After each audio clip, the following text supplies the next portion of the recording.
Hop, keyingi navbat inventarizatsiya bo'limiga. Inventarizatsiya bo'limi nimaga kerak degan savol bo'lishi mumkin. Hop, deylik vitrinamizda, ya'ni do'konimizda 100 ta telefonimiz bor. Va ularni orqasiga stikerlarni yopishtirib chiqqanmiz. Ya'ni qaysi stiker desa,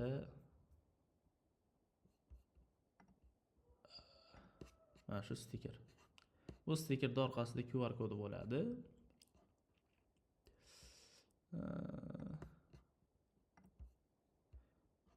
Biz skanerlashni ochib turib, hamma do'konda telefonlarni skanerlab chiqsa orqasidagi, bizda skanerlab bo'lingandan keyin skanerlangan telefonlar alohida bo'ladi, skaner qilinmagan telefonlar alohida bo'ladi.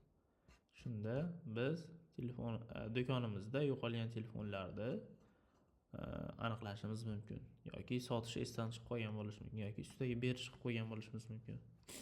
Ya'ni ustiga berish qilib qo'yish esdan chiqqan bo'lishi mumkin. Xohlasangiz sotish qilib qo'yamiz. Sotish qilib qo'ysak bo'ladi, agar esdan chiqib qolgan bo'lsa. Yoki stiker chiqarish esdan chiqqan bo'lishi mumkin. Stiker chiqarib turib, yana skaner qilib urib qo'ysak, yana skanerlangan joy bo'limga o'tib qoladi. Keyin skanerlab bo'lgandan keyin deylik stiker chop etish qilaman.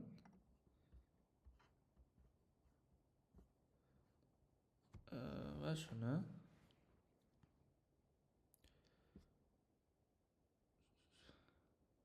narsani rasmga olib turib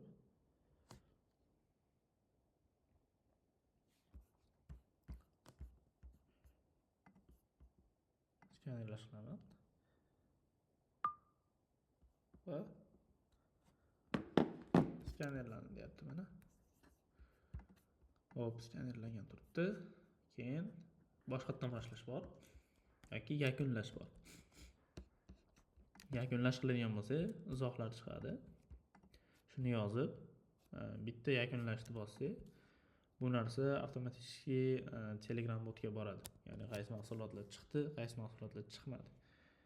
Telegram bot haqida hali darslik qilmadik. Lekin u haqida keyingi videolarda gaplashib o'tamiz. Shu videoga ulab ketsam ham bo'ladi. Yo'q, yaxshisi keyingi videoda tushuntira qolaman. Telegram bot qisqacha qilib aytadigan bo'lsak, hisobotlarni Telegram botga jo'natib turadi. Keyingi videoda ko'rib o'tamiz uni. Xudo xolasa.